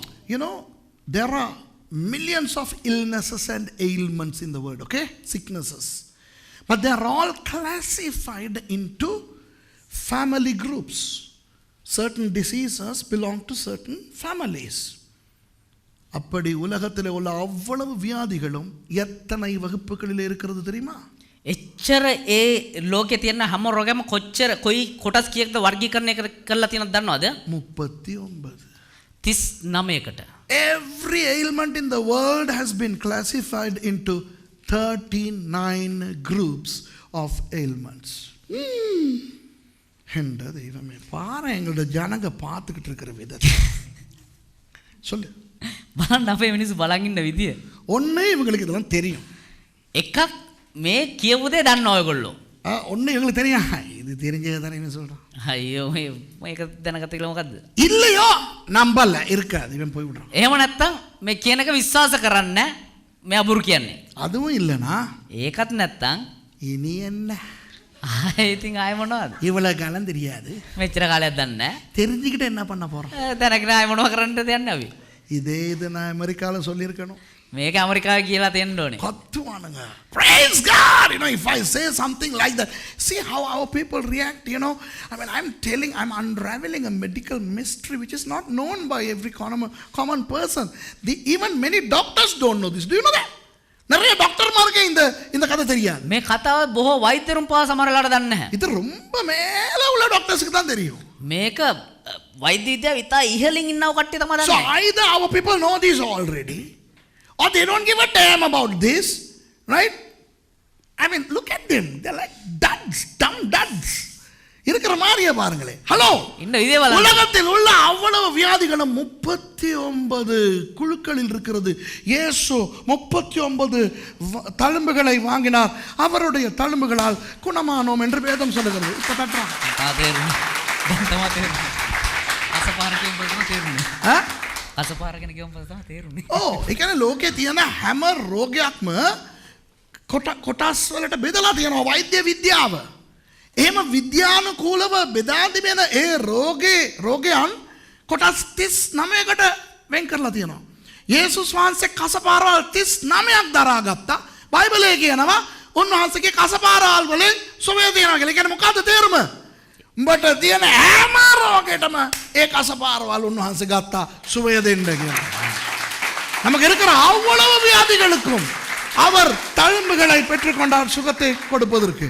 For every group of every categorized ailment, Jesus was striped. Wow! இதெல்லாம் ஆச்சரியமா இல்லையாப்பா? මේක පුදුම හිතෙන්නේ නැද්ද මේ වදන ගනිද්දී? இதெல்லாம் பார்க்கும்போது நமக்கு ஆவி ஆத்மா சர்ரம் எட்டம் மாறணும். මේවා අහද්දි බලද්දි අපේ ආත්මේ ප්‍රාණේ ශරීරය තියන්ත මාරු වෙන්න ඕනේ. We should be flabbergasted to see how God has done so many things that we don't know. இன்னைக்கு தான் நான் இதை சொல்லி கொடுக்குறேன். உங்களுக்கு கூட தெரியாது. எனக்கிட்ட படிச்சவங்களுக்கு கூட நான் சொல்லி கொடுக்கல. අද තමයි කියලා දෙන්නේ. කියන්නේ අපිවත් දන්නේ මෙතන පාස්ටර් ඉගෙන ගත්ත කට්ටියවත් මේ රහස දන්නේ නැහැ. ஏதோ ஆண்டவர் கொஞ்சம் கொஞ்சமா இப்ப புது புது காரியங்களை சொல்லி கொடுக்க எனக்கு அனுமதி கொடுக்குறார். දෙවියන් වහන්සේ මේ අලුත් කාරණා උගන්වන්න දේවදාසයාට අනුමැතිය දීලා තියෙනවා So දැන්. God is now unraveling these things, you know. So we must be so happy. சரி, அப்போ அந்த மற்ற 6 எனக்கு இப்போ நேரம் இல்லை. දැන් වෙලාව නැහැ. அந்த 6 ரத்தம் சிந்துதலும் எதற்காக என்று சொல்வதற்கு எனக்கு இப்போ நேரம் கிடையாது. දැන් අර අවස්ථා 7 ස්ථාන 7කින් රුධිරය ගලා කියන්නේ ඒ මොකක් උදෙසාද කියලා විස්තර කරන්න දැන් වෙලාව මදි. சுருக்கமாக சொல்லுகிறேன். ඉක්මනින් කියන්නම්. කෙටියෙන් කෙටියෙන් කියන්නම්. You know, I don't have the time and I am not within the perimeters of the scope of this message to divulge information pertaining to the reasons why Jesus' blood was shed in those 6 instances. But I'll just summarize, I'll just give a synopsis, okay? இப்போ பாருங்க, දැන් බලන්න உடம்பிலே சுத்தரத்தம் அசுத்தரத்தம் இருக்கிறது அல்லவா? පිරිසුදු රුධිරය අපිරිසුදු රුධිරය කියලා ශරීරයේ තියෙනවනේ. அதுபோல உடம்பில் மேல் பக்கத்தில் இருக்கிற ரத்தம், கீழ் பக்கத்தில் இருக்கிற ரத்தம், நடு பக்கத்தில் இருக்கிற ரத்தம் இருக்கிறது அல்லவா? ඒ වගේම ඉහළ තිබෙනා රුධිරය, මැද ප්‍රදේශයේ තිබෙනා රුධිරය, පහළ තිබෙනා රුධිරය කියලා තියෙනව නෙවෙයිද? அப்படி ஒவ்வொரு பகுதியாக இயேசு ரத்தம் சிந்தினார், தலை முதல் கால் வரை. එහෙම එක එක ස්ථාන අනුව ඉහළ ඉඳන් පහළ දක්වාම උන්වහන්සේ රුධිරය හැලුවා. அந்த ஒவ்வொரு விஞ்ஞான காரணங்களுக்காக. ඒ එක එක විද්‍යාත්මක කාරණා උදෙසා. You know, our blood, we have oxygenated blood, pure blood, and we have the impure blood, and then we have blood in the upper part of our body, in our middle part of our body, and our lower part of our body. And Jesus was bruised from head to toe for various scientific, medical reasons, okay? And I don't have the time to talk about that. I don't think everybody can even understand if I say. நான் இதெல்லாம் விளக்கப்படுத்தினால் நிறைய பேருக்கு இது புரியவும் செய்யாது. මේකම විස්තර කරා නම් එහෙම බොහෝ දෙනෙකුට ඒක තේරුම් ගන්නත් බෑ. புரியாவிட்டால் பரவாயில்லை, ஒன்றை தெரிந்து கொள்ளுங்கள். තේරුම් නැති වුණත් කමන්නේ හැබැයි දැනගන්න. இயேசுவின் ரத்தம் சிந்துதலின் ஒவ்வொரு துளிக்கும் காரணமும் அர்த்தமும் நோக்கமும் இருக்கிறது. යේසුස් ක්‍රිස්තුස් වහන්සේ රුධිරය හැලුවා වූ ඒ හැම අවස්ථාවකම ඒ හැම ලේ බිඳුවකම කාරණාවකුත් හේතුවකුත් තියෙනවා. Every drop of the blood of Jesus was shed with a purpose, with a plan, and with a systematization. Okay? சும்மா இல்லை. නිකන් නෙමෙයි. இப்போ இந்த ரெண்டையும் மாத்திரம் நான் பேசுறேன். 12:30 வரைக்கும் நான் பேச போறேன். දැන් මේ කාරණා දෙක විතරක් කතා කරන්න. சண்டே ஸ்கூல் இல்லாட்டி பரவாயில்ல. සන්ඩේ ස්කූල් නැතිවත් කමන්නේ. 12:30 வரைக்கும் போக போறேன் நான். 12 මාරකම් ගෙනියන්න යනවා. I'm going to take this on till 12:30 even if there is no Sunday school. வேணுமா மிச்சத்தை நான் சொல்லி முடிக்கணுமா இல்லாட்டி போய் முடிக்கவா? 4 பேர் சொல்லுங்கங்கறாங்க மிச்சம் எல்லாம் சொன்னா திங்கிறது இல்லையா? இன்ஃபேக்ட் மேக லைவ் யானமா லைவ் போகுது இப்ப போகுது லைவ். இப்ப லைவ் போயிட்டு இருக்கு. මේක ලයිව් යනවා දැන්. ஒருவேளை டாக்டர்ஸ் பார்த்துக்கிட்டு இருக்காங்களா? සමහර වෙලාවට වෛද්‍යවරු මේක බලාගෙන නැති.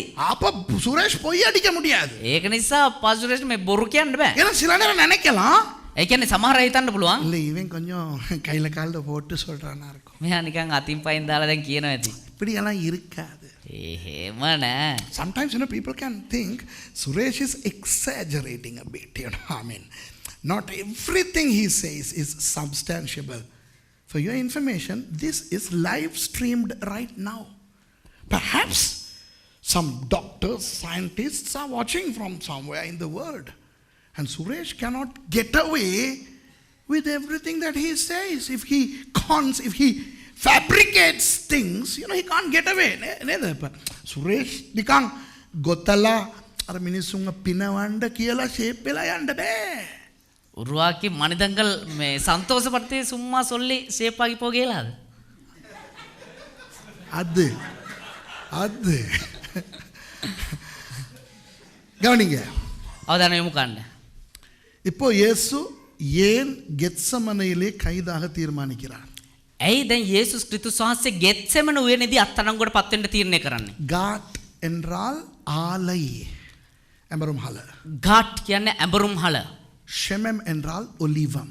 ෂෙමෙම් කියන්නේ ඔලිව. Why did Jesus choose to be arrested in the at the garden of Gethsemane? Gethsemane etymologically, Gat means what? How do you call it? Come on. Mills. No. Not a mills. A grinding place. A place of grinding. Okay. Gat means a grind mill. Shemem means olive. ஒலிவ மலையிலே இருக்கிற ஒலிவ பழங்களை கொய்து கொண்டு வந்து ஒரு பெரிய எந்திரக்கல் இருக்கும், அதிலே இருக்கிற அந்த குழியிலே கொட்டுவார்கள். එන ඔලිව කන්දේ තිබෙන්නා ඔය ගස් වලින් නෙලා ගන්නවා හැම ඔලිව ගෙඩියක්ම ගෙනල්ලා හලන්නා ඔය ඇඹරුම් හලක්. So they'd harvest olives from the Mount of Olives, and they would come and put all those olives onto that huge grinding stone. Okay, there is a hole, and they fill the hole with olives. And then they would put another grinding stone onto that little hole, the top of which is tied to a long log connected to the yoke of a donkey. அதற்கு மேலே அந்த ஒலிவங்களை போட்ட பிறகு ඊට පස්සේ ඒ ඔලිව එකට දැම්මට පස්සේ ஒரு இன்னொரு சின்ன கல்லை அதற்குள்ள இறக்கி අර ඒ ලොකු විශාල මේකට උඩින් අර තව පොඩි ගලක් තියලා அந்த முனியில் ஒரு நீண்ட பலகையை கட்டி ඒ පොඩි ගලට එක දිග මේ කෝට්ටක් මේ පොල්ලක් සම්බන්ධ කරලා கோட்டு மாற கோட்டு கிதாயிக்னே அதை கழுதையினுடைய கழுத்திலே கட்டுவார்கள். ඒක බූරුවාගේ පිටේ බඳිනවා. පිටේ නෙවෙයි බැලේ. මෙයාට මොනවද වෙලා තියන්නේ මහේෂ්ට? කරේ. அப்போ அந்த கழுதை சுற்றி நடக்கும்போது එතකොට ඒ බූරුවා මේ වටේට කැරක් ඇවිදිද්දි அந்த கல்லால் இந்த ஒலிவங்கள் நசுக்கி அப்படியே அதிலிருந்து சாறு வெளியே வரும்.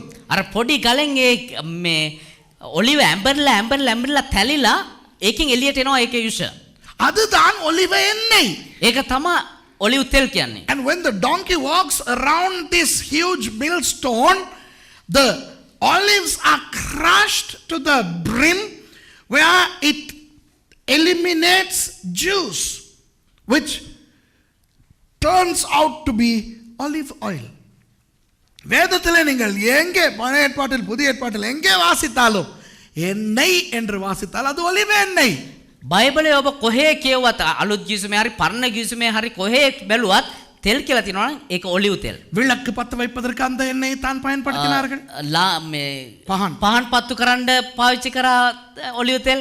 ராஜாக்களை அபிஷேகிப்பது அந்த எண்ணெயினால் தான். රජවරු ආලේපකන් පාවිච්චි කරා ඔලිව් තෙල්. ஆசாரியர்களை அபிஷேகிப்பது அந்த எண்ணெயினால் தான். පූජකින් ආලේපකන් පාවිච්චි කරේ තෙල්. சமைப்பதற்கு அந்த எண்ணெய் தான் பயன்படுத்தினார்கள். උයන්න පාවිච්චි කරේ තෙල්. காயப்பட்டவர்களுக்கு மருந்து கட்ட அந்த எண்ணெய் தான் பயன்படுத்தினார்கள். තුවාල වෙච්ච අයගේ තුවාල වලට මේ ගෑවේ තෙල්. It is that olive oil which is mentioned throughout the Bible. There is no other oil in the Bible except olive oil. So they used olive oil to light lamps, to anoint kings, to anoint priests, to cook and to clean wounds. I mean, that was olive oil was the multi-purpose oil in the biblical era. வேத காலத்தில் எண்ணெய் எல்லா காரணங்களுக்காகவும் பயன்படுத்தப்பட்டது. அது ஒலிவ எண்ணெய். Bible කාලේ තෙල් හැම දෙයකටම පාවිච්චි කරා ඒ ඔලිව් ඔයිල් තෙල්. ஆண்டவர் ஏன் நம்மை படைத்தார்? දෙවියන් වහන්සේ ඇයි අපිව මැව්වේ? அவரை ஆராதித்து, උන්වහන්සේව නමස්කාර කරලා, அவரை துதித்து, උන්වහන්සේ ප්‍රශංසා කරලා, அவருக்காக இருக்க. උන්වහන්සේ වෙනුවෙන් ඉන්න. கவனிங்க. අවධානය යොමු කරන්න. மனுஷன் படைக்கப்பட்டது ஆண்டவருக்காக நிற்க. මනුෂ්‍යව නිර්මාණය කරේ උන්වහන්සේ වෙනුවෙන් ඉන්න. Okay? So man was created for God, right? So that man could worship God, praise God and stand before him as a man or a woman of God. பாவம் செய்ததனால் அது இல்லாமல் போய்விட்டது. පාපය කරන නිසා ඒක නැති වෙලා ගියා. இப்போ நரகத்துக்கு போனால் யாருக்கு கஷ்டம், யாருக்கு வலிக்கும்? දැන් අපායට ගියා නම් නරකාදියට යන කාටද අමාරු කාටද පාඩු? நமக்கு. අපිට. ஆண்டவருக்கு வலிக்குமா? දෙවියන් වහන්සේ රිදෙයිද? நல்லா கவனிங்க. எல்லாரும் நல்லா கவனிக்கிறீங்களா? හොඳට අවධානය යොමු කරගෙන ඉන්න. So if we end up in hell, it will hurt us, right? நாம சுகம் இல்லாம இருந்தா யாருக்கு கஷ்டம்? අපිට සුවය නැතුව තිබුණා නම් කාටද අමාරු? நமக்கு தான் கஷ்டம். අපිට තමයි අමාරු. If we are not well, it's us who are suffering. Okay? இப்போ இயேசு கெத்செமனேயிலே ஏன் கைதானார் தெரியுமா? යේසුස් ක්‍රිස්තුස් වහන්සේ ඇයි දන්නවද ගෙත්සෙමනු වෙනදී අත්අඩංගුවටපත් උනේ? அவர் ஒரு ஒலிவ பழத்தை போல அங்கே இருந்தார். උන්වහන්සේ එක ඔලිව ගෙඩියක් වගේ ඒ ස්ථානයේ හිටියේ.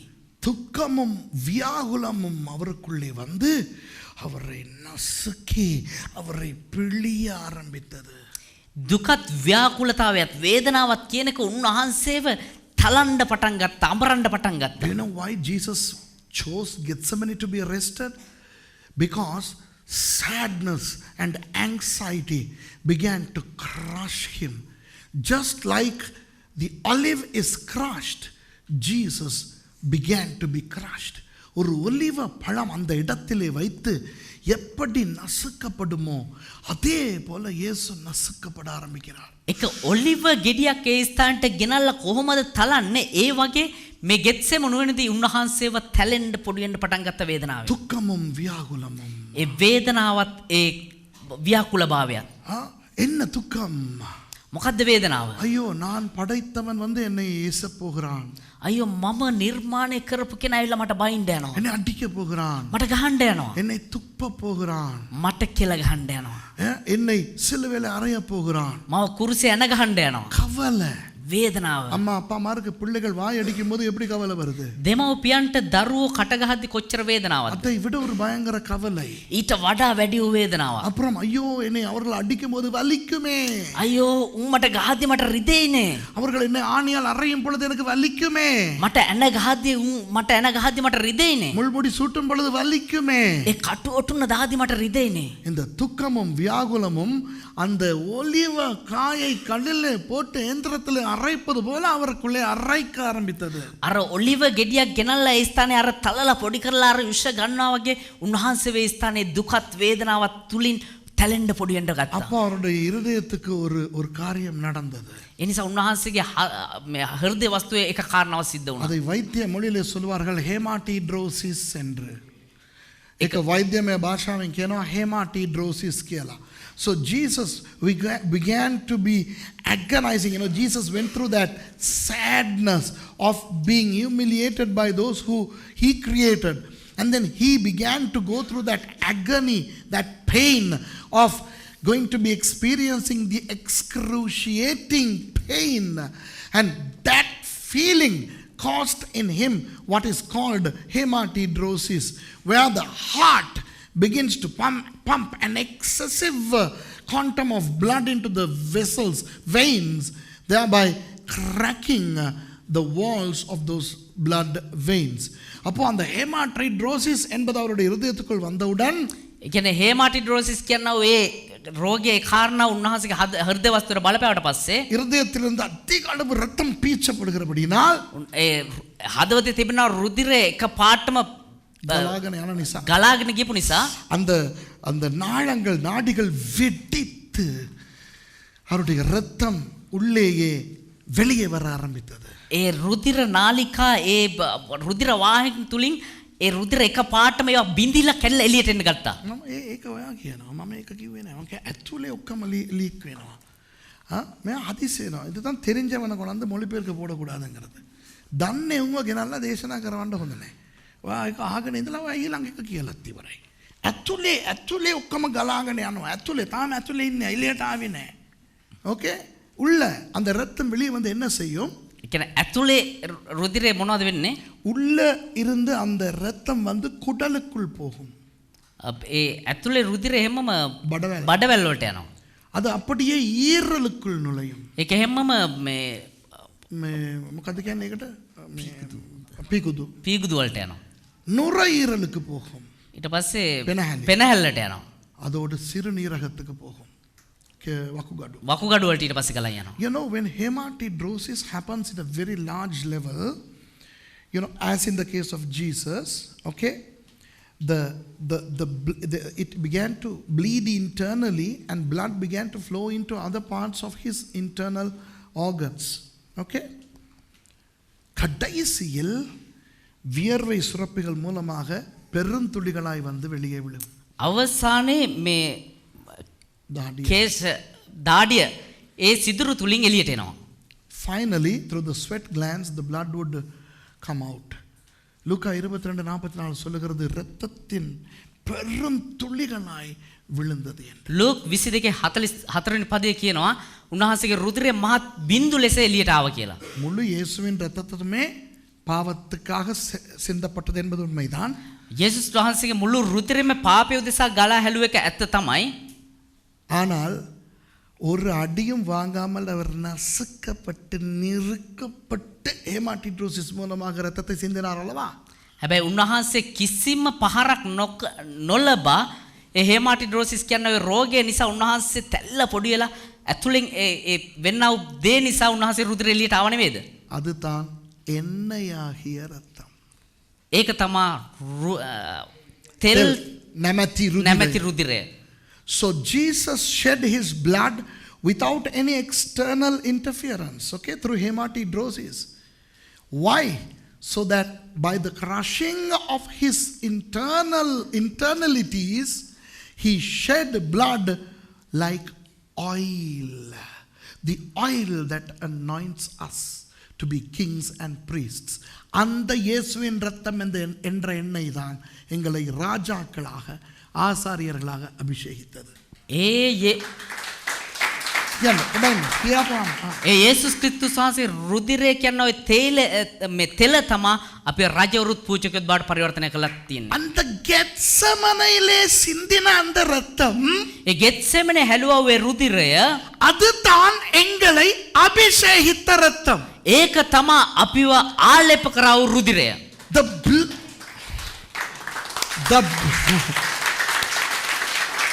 The blood that was shed in Gethsemane was the oil that made us kings and priests, as in 1 Peter 2:9.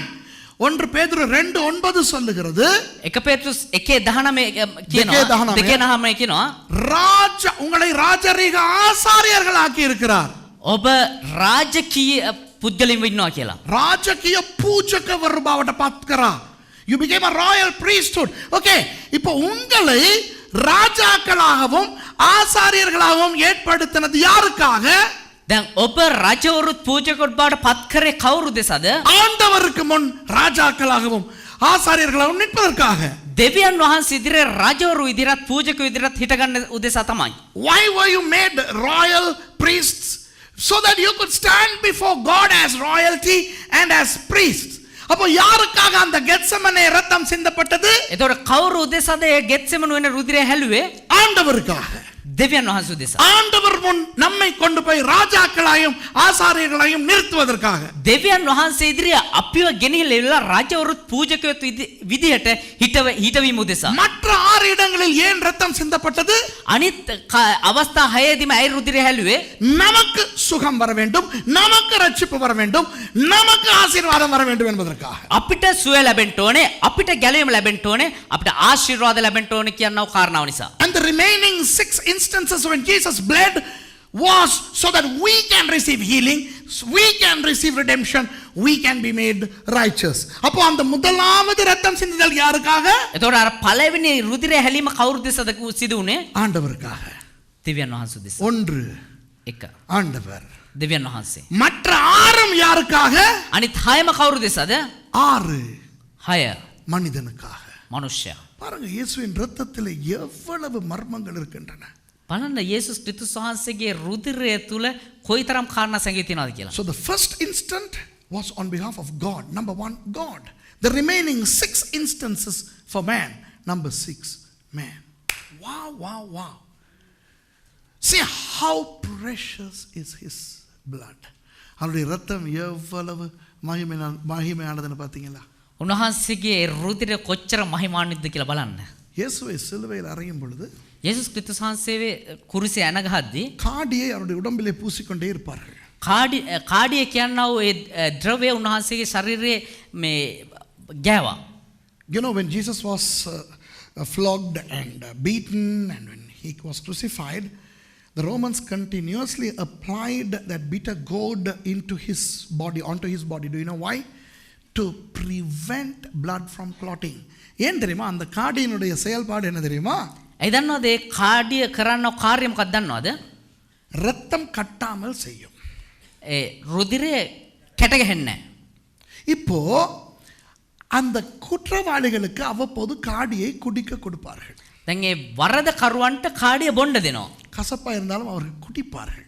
ඒක තිත්ත වුණත් ඒ මිනිස්සු ඒක බොනවා. ஏன் குடிப்பார்கள் தெரியுமா? ඇයි දන්නවද බොන්නේ? அடி வாங்கி தொண்டை வறண்டு இருக்கும் பொழுது ஏதாவது ஒரு திரவம் போனால் அவர்கள் குடிப்பார்கள். ගුටි කාලා උගුර වේල්ලා ඉති මොන දේ හම්බුණත් ඒගොල්ලෝ බොනවා. ஏன் குடிப்பார்கள்? ඇයි බොන්නේ? தாகத்துக்கு. තිබහසට. ஆனால் அந்த காடி உள்ளே போனால் என்ன செய்யும்? හැබැයි රුධිරය මේ කාඩිය ඇතුළට ගියම මොකද වෙන්නේ? உள்ளேயும் ரத்தத்தை கட்டாமல் வைத்திருக்கும். ඒ ඇතුළාන්ත රුධිරයත් කැට වෙන්නේ නැතුව තියාගන්නවා. இயேசு காடியை குடிக்கவில்லை. යේසුස් ක්‍රිස්තුස් වහන්සේ කාඩිය බිව්වේ නැහැ. ஏன் தெரியுமா? ඒ දන්නවද? இயேசு தான் உள்ளே இருக்கிற ரத்தத்தை எல்லாம் அங்கே அவர் சிந்தி விட்டாரே. උන්වහන්සේ තමුන්ගේ ගෙත්සෙමනේ. ඇතුළාන්තයේ තියෙන ඒ රුධිරය ගෙත්සෙමනු වෙනදීම හැලුවා. வழங்குதா? Do you know? You know, they also give that bitter gourd to be drunk by those convicts, so that it would prevent even internal bleeding, the blood that is bled internally, from clotting. Jesus did not drink it. Do you know why? No need. He has already bled the internal blood through hematidrosis in the Garden of Gethsemane. வழங்குதா? ஓ பாருங்க, இயேசுவின் ரத்தம் சிந்துவதில் எவ்வளவு மர்மங்கள் இருக்கின்றன. ඒතර බලන්න උන්වහන්සේගේ රුධිරය හැලීම තුල කොතරම් පුදුමාකාර වූ දේවල් තියෙනවද කියලා. அந்த ரத்தத்தை முழுக்க சிந்தினபடியினால் ඒ රුධිරය සම්පූර්ණයෙන්ම ගලා හැලුණු නිසා நமக்கு அவர் கொடுத்திருக்கிறார் ரட்சிப்பு. අපිට උන්වහන්සේ දුන්නා ගැලවීම. Through shedding of his entire blood, he gave us salvation. இப்ப சொல்லுங்க, இந்த ரட்சிப்பு எவ்வளவு பெரும். දැන් කියන්න මේ ගැලවීම කොච්චර වටිනාකමක් තියනවද කියලා. How expensive could this salvation be? Can you price it up? Can you price it? உங்களால் முடியுமா அதற்கு விலை போட? අපිට පුළුවන් දෙයකට එක මිලක් නියම කරන්න. அப்போ நீங்கள் கிறிஸ்தவளாய் மாறினது ඔබ කිතුණුවෙක් විදිහට මාරුවීම அந்த அளவு இயேசு ரத்தத்தை செலவழித்ததனால். ඒ තරම් යේසුස් ක්‍රිස්තුස් වහන්සේ රුධිරය මිලයක් විදිහට ගෙවුව නිසා. அப்போ இனி நீங்கள் கிறிஸ்தவனாகி விட்டபடியினால் ஆண்டவர் உங்களுக்கு ஏதாவது நன்மை செய்ய வேண்டுமா? එහෙමනම් ආයේ ඔබ දැන් කිතුණුවෙක් වෙලා ඉන්න නිසා දෙවියන් වහන්සේ මොනවා හරි යහපතක් කරන්න ඕනද? நீங்கள் இனி ஆண்டவருக்கு ஊழியம் செய்ய வந்தால் கர்த்தர் உங்களுக்கு அதுக்கு ஏதாவது உங்களுக்கு கொடுக்கணுமா? ඔබ සේවයට එනවා නම් සේවය කරන නිසා දෙවියන් වහන්සේ ඔබට යහපතක් කරන්න ඕනද? ඒ වෙනුවෙන් මොනවා හරි කරන්න ඕනේද? You know, the salvation that you received has become so expensive for Jesus. Does he need to pay you anything else for you to serve him? இல்ல, நாம் பெற்றுக்கொண்ட ரட்சிப்புக்காக අපි ලබාගෙන තිබෙනා ඔය ගැලීම නිසා சாகும் வரை நாம் ஆண்டவருக்கு ஊழியம் செய்ய வேண்டும். මරණය දක්වා අපි උන්වහන්සේට සේවය කරන්න. ஊழியம் செய்கிற ஒருவனுமே சொல்ல முடியாது, සේවය කරන එක්කෙනෙකුටවත් කියන්න බෑ நான் ஆண்டவருக்காக இலவசமாய் ஊழியம் செய்கிறேன் என்று. මම දෙවියන් වහන්සේ උදෙසා කිසිම මිලයක් නැතුව සේවය කරනවා කියලා. Nobody who serves the Lord can say I'm serving the Lord for free. No, Jesus had paid a huge price to redeem us. இயேசுவானவர் எங்களுக்காக ஒரு பெரிய ஒரு தொகையை செலுத்தி தான் எங்களை கொண்டு வந்திருக்கிறார். යේසුස් ක්‍රිස්තුස් වහන්සේ තා විශාල වූ ඒ මිලයක් ගෙවලා තමයි අපිව ගෙනල්ලා තියෙන්නේ. எழும்பி இருப்போம். අපි නැගී සිටිමු. இப்போ உங்களுக்கு நன்றாய் விளங்கி இருக்கும். දැන් ඔබට හොඳට පැහැදිලිලා ඇති. இயேசு சிந்தின இரத்தம் යේසුස් ක්‍රිස්තුස් වහන්සේ හැලුවවේ රුධිරය ரெண்டு விதமாய் சிந்தப்பட்டது. දෙආකාරකින් හැලුවා. Jesus shed his blood in two ways. Number one, without any external interference, through hematidrosis. வெளியரங்கமான எந்த ஒரு பாதிப்பும் இல்லாமல் உள்ளரங்கமான ஹேமாட்டிட்ரோசிஸ் மூலமாய் இரத்தம் சிந்தினார். බාහිරින් ඇති වෙනව කිසිම බලපෑමක් නැතුව ඇතුළාන්තෙන් හේමාටිඩ්‍රොසිස් කියනවා දේ කන්න කොටගෙන රුධිර අතුලාන්තයෙන් හැලුවා. அதுதான் அபிஷேக இரத்தம். ඒක තමා ආලේපලත් රුධිරය. அதுதான் நம்மை ராஜாக்களாய் அபிஷேகித்திருக்கிறது. ඒක තමා අපි රජවරු විදියට ආලේප කරලා තියෙන්නේ. அதுதான் நம்மை ஆசாரியர்களாய் அபிஷேகித்திருக்கிறது. ඒ රුධිරය තමා අපි පූජකයන් විදියට ආලේප කරලා තියෙන්නේ. அதுதான் ஊழியக்காரர்களை அபிஷேகித்திருக்கிறது. ඒක තමා සේවකයන්ව ආලේප කරලා තියෙන්නේ. ஆகவே அந்த அபிஷேகம் இயேசு என்கின்ற அந்த ஒலிவம் நசுக்கப்பட்டு நெருக்கப்பட்டதால் வந்த இரத்தம். ඒ කියන්නේ යේසුස් ක්‍රිස්තුස් වහන්සේ කියනවා ඒ ඔලිව ගෙඩිය තැල්ලා පොඩි වෙලා ආපු රුධිරය තමා ඒ ආලේප කළ රුධිරය. The hematidrosis blood that was shed without any external interferences was shed by the crushing of Jesus's internal heart, the agony, and that blood is the anointing oil of royal anointing that we have received as kings, priests, as servants of God. That's the blood of Jesus. மற்ற 6 இடங்களில் அவர் எங்களுக்காக சிந்தின இரத்தத்தின் மூலம் අනිත් ඒ 6 අවස්ථාවෙම උන්වහන්සේ හැලුවා රුධිරය. எங்களுக்கு வியாதிகளுக்கு சுகம் இருக்கிறது. අපිට සුවය අපේ රෝගවලට සුවය ලැබීම උදෙසා பிசாசு பயந்து ஓடுகிறது. යක්ෂයා බය වෙලා දුව දිවීම උදෙසා நீதிமான்களாக்கப்பட்டிருக்கிறோம். අපේ ධර්මිෂ්ඨයන් කරන පිණිස ரட்சிக்கப்பட்டிருக்கிறோம். අපේ ගැලවීම නිසා. Through the other shedding of Jesus' blood in the other 6 places, we have received healing. We can eliminate the devil.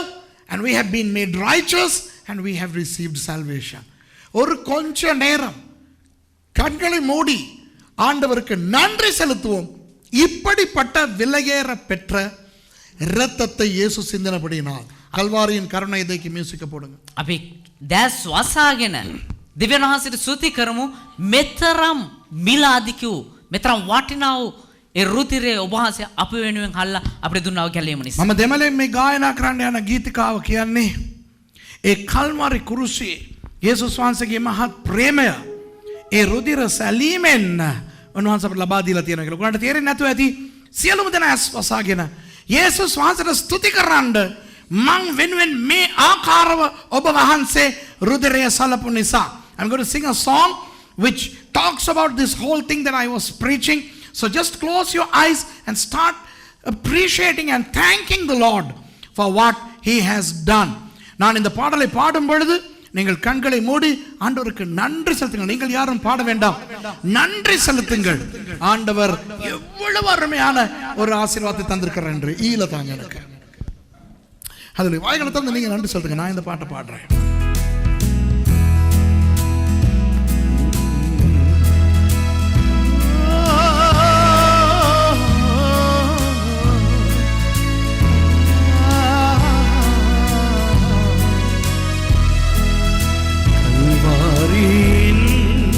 கருணையிலே காயங்களில் பாயுதே. கர்த்தர் இயேசு பாருணக்காய் கஷ்டங்கள் சகித்தாரே. கர்த்தர் இயேசு பாருணக்காய் கஷ்டங்கள் சகித்தாரே. விலையேற பெற்ற திரு ரத்தமே அவர் விழாவி நின்று பாயுதே. விலையேற பெற்ற திரு ரத்தமே அவர் விழாவி நின்று பாயுதே. விலையேற பெற்றோனாய் உன்னை மாற்ற விலையாக ஈந்தனரே. விலையேற பெற்றோனாய் உன்னை மாற்ற விலையாக ஈந்தனரே. தமிழங்க இந்த வார்த்தையை பாருங்க. சிந்தையிலே வாரங்களும் நிந்தைகள் ஏற்றவராய் தொங்குகிறார் பாதகன் போல் மங்கா வாழ்வழிக்கவே. தொங்குகிறார் பாதகன் போல் மங்கா வாழ்வழிக்கவே. விலையேற பெற்ற திரு ரத்தமே அவர் விழாவி நின்று பாயுதே. விலையேற பெற்ற திரு ரத்தமே அவர் விழாவி நின்று பாயுதே.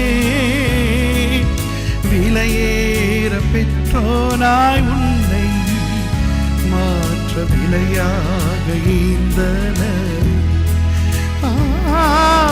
விலையேற பெற்றோனாய் உன்னை மாற்ற விலையாக ஈந்தனர். நாங்களே மாத்திரம் ஆண்டவரே. மனுஷனை நீ நினைக்கவும் அவனை விசாரிக்கவும் மண்ணில் அவன் எம்மாத்திரம் மன்னவாவுந்தயவே. மண்ணில் அவன் எம்மாத்திரம் மன்னவாவுந்தயவே. விலையேற பெற்ற திரு ரத்தமே அவர் விழாவி நின்று பாயுதே. விலையேற பெற்ற திரு ரத்தமே அவர் விழாவி நின்று பாயுதே. விலையேற பெற்றோனாய் உன்னை மாற்ற விலையாக ஈந்தனரே. விலையேற பெற்றோனாய் உன்னை மாற்ற விலையாக ஈந்தனரே. ස්වාමිනේ අපි කවුද? ඔබ වහන්සේ අපි ගැන හිතන්න අපි කවුද? ඔබ වහන්සේ අපිව ස්පර්ශ කරන්න අපි කවුද? ඔබ වහන්සේ අපිට මෙතරම් ප්‍රේමයක් දක්වන්න අපි කවුද?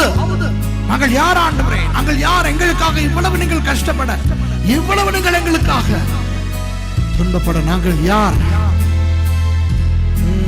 நன்றி நன்றி செலுத்துங்க ஆண்டவருக்கு. வாயை திறந்து ஸ்துதிக்கிறாங்க தேவன் மகான்சேட்ட. Just thank the Lord for what he has done for us.